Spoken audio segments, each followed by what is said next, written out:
እስቲ ቪዲዮን ላሰማችሁ። አሁን ላይ ልጇን እንደዚህ ልጇን ልሰጥ ልጇን ሌላ ወሬ ናት። እኔ አለይኩም ረህመቱላሂ በረካቱ። ያ ጀማ ኺላ ሀያት አድርሱልኝ። ባለፈው ሀቢባ ጋር ገብቶ አልፈልግም። ሊስትሮው ታሪክ ያበላሻለሁ። ሊስትሮው ታሪክ ያበላሻለሁ። የትም መሄድ አልፈልግም።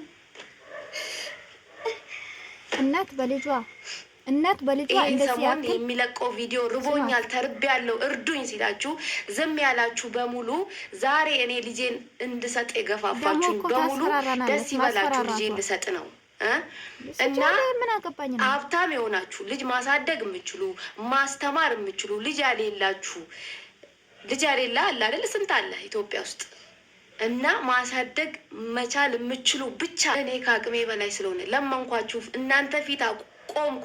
ልጄን አውጥቼ ሚዲያ ፊት አቁሜ ርቦኛል፣ እባካችሁ እርዱኝ፣ መማር አቅቶኛል፣ እባካችሁ እርዱኝ ብሎ እየለመናችሁ እባካችሁ አዶናይ ጋር አድርሱልኝ፣ አዶናይ ይርዳኝ። ዛሬ እኔ ወጥቼ ከነ ልጄ ስንት ጊዜ ስለምናችሁ አንድ ሰው እስቲ ምን ሆነች እቺ ልጅ? ለምንድን ነው ልጇን የመስጠት ደረጃ? አሰላሙ አለይኩም ወራህመቱላሂ ወበረካቱ። ውድና የተከበራችሁ ወደ ቻናሌ ተከታታዮች እንዴት ናችሁ? ደህና ናችሁ ወይ?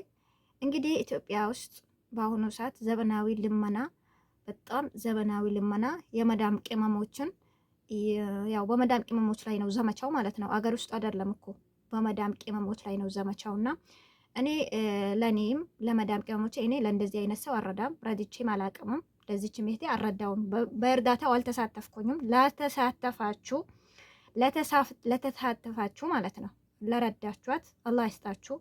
ግን በእንደዚህ አይነት ሰው ደግሞ ሀጅር የሚገኛል አይመስለኝም። ምክንያቱም እሷ እውነት ለልጇ አይደለም፣ እሷ ህይወቷን ልትቀይርበትና አሸሸው ገዳሜ ልትልበት ነው መጀመሪያ ማለት ነው። የመዳም ቅመሞች አሰባስባችሁ ብር ባጃጅ ገዛችሁላት። በ6 ወር ውስጥ ባጃጁን ሽጣ በመኪና ቀየረችው።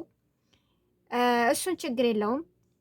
ገብታችሁ ቤቷን ብታዩት ወላሂ አልዓዚም የመዳም ቅመሞች ልጅ ይኖራችኋል። በልጆቻችሁ አስቀርታችሁ በደውመዛችሁ አብቃቅታችሁ ነው እንግዲህ ለዚች እህታችን እንትን አረጋችሁ የረዳችኋት ማለት ነውና መርዳት ላለባችሁ ሰው ይወቁ። እርዳታ ሲሰበሰብ ምንድን ነው ችግሯ? ምንድን ነው? ሰው ስለረዳ ብቻ ላይቭ ላይ ቁጭ ብለው ስለ እርዳታ ስለሚሰበሰብ ብቻ ገብታችሁ አትርዱ። አሁን ለዚች አንድ ልጅ ማለት ወጣት ናት፣ በሽተኛ አይደለችም። አንድ ልጅ ማለት እንኳን ልትለምንበት ጌጧ ነበረ። ሰው ቀና ብሎ እንዳያይበት የሚደብቀው ነበረ። እሷ ግን በልጁ ልትነግድበት ነው። ልጁን እንደ ንግድ ነው የያዘችው። አሁን አልፋ ተርፋ ባጃጅ ተገዛላት፣ መኪና ቀየረችው። መኪናው ደግሞ ተገለበጠ ነው ምናምን አለች፣ ተበላሻለች። አሁን ወይ ያንን መኪና አስተካክሉልኝ ካልሆነ ደግሞ ልጄን ለሰው እሰጣለሁ ብላ ሚዲያው መታ ይሄው ልብሱን እየሰበሰበች የሚዲያውን አካል እያስፈራራች ነው ማለት ነው። እኛ ምንም አያገባንም። አንቺ ወልደሽ ለዚህ አድርሰሽ ለሰው መስጠት የቻለ አንጀትስ እኛ ምን አገባን? ሲጀመር መጀመሪያ ማለት ነው። ግን እኔ ለመዳም ቅመሞች ናቸው፣ እባካችሁን ንቁ። በቃ መርዳት ላለባችሁ ሰው እወቁ። እንደ ኢትዮጵያ ውስጥ እኮ 6-7 ቤተሰብ ይዞ ጉሊት ቸርችራ የሰው ቤት ልብስ ሄደ አጥባ የምታስተዳድሩ እናቶች እኮ አሉ። ጀግና እናቶች የቤት ክራይ ከፍለው። አሁን እቺ እኮ መታ አናታችን ላይ ነው የተቀመጠችው። እያስፈራራችን እኮ ነው። እኛን አያገባን። በነገራችን ላይ አይደለም ወስዶ ማሳደግ ትሽጠው ከፈለገ ልጇ ነው።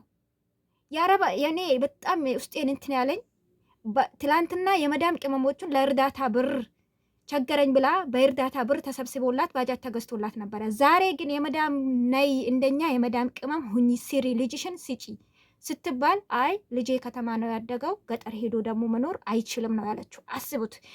የእኛንተ ልጆች እኮ አገር ላይ እሷ ይሄ ትልቅ ነው አያችሁ፣ ትልቅ ነው።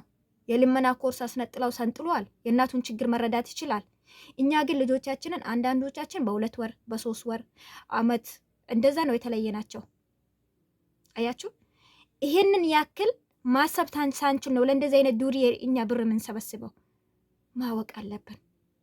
መርዳት ላለብን ሰው ብራችንን ለማን መስጣት እንዳለብን ማወቅ አለብን። ይሄ ለመዳም ቅመሞች ለኔ ቢጤዎች ለመዳም ቅመሞች እኛው እኮ ሰውን እያኖርን ነው እንጂ እየኖርን እኮ አይደለም። እኛው እኮ እየኖርን እኮ አይደለም። አያችሁ፣ ይሄንን አይነት እንደዚህ አይነት ዱርዬ ማኖር ማለት ደግሞ በጣም ያሳዝናል። አይኖ ለልጁ ነው፣ የልጁን ህይወት ግን እየለመነችበት ነው። በቃ እቺ ልጅ እንደውም እቺ ሴት ወላሂ በህግ መጠየቅ አለባት፣ በህግ መጠየቅ አለባት። እስቲ እንስማት። አንድ ሰው እንኳን መታችሁ እኔን የመጠየቅም የምንም እድል አልሰጣችሁኝም። ስለዚህ አሁን ላይ ልጇን እንደዚህ ልጇን ልሰጥ ልጇን ሌላ ወሬ አልፈልግም። እኔ ኮመንትም ሰደባችሁ አልሰደባችሁ ምንም በሉ እኔ አይ ዶንት ኬር። ከኔ ችግር በላይ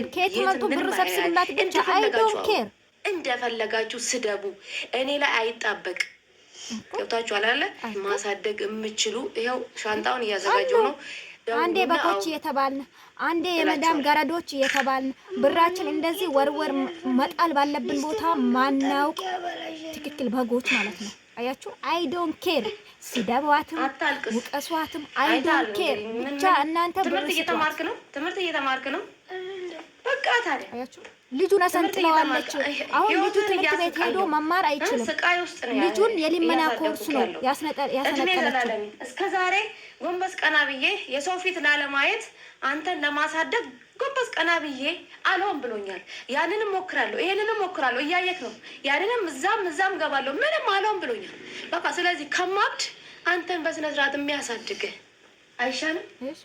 አንቺ ደግሞ ብቻ ነው ፈልግ በማይ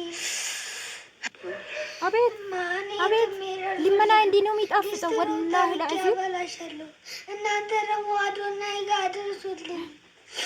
እንስትሮም ጠርቄ አበላሻለሁ። የትም መሄድ አልፈልግም።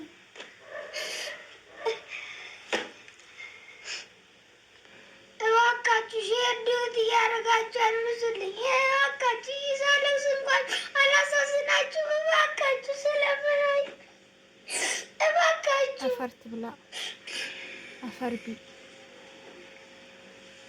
አፈራ ብላ በቃሽ። እንግዲህ እንዳያችሁት ነው። አያችሁ፣ አሁን ይሄ ህፃን ልጅ ትምህርት ቤት ቢሄድ ቁርአን ቤት ቢሄድ ምንድነው የሚቀርጸው? አይነቃም። አይምሮ ያኔ አይዝም።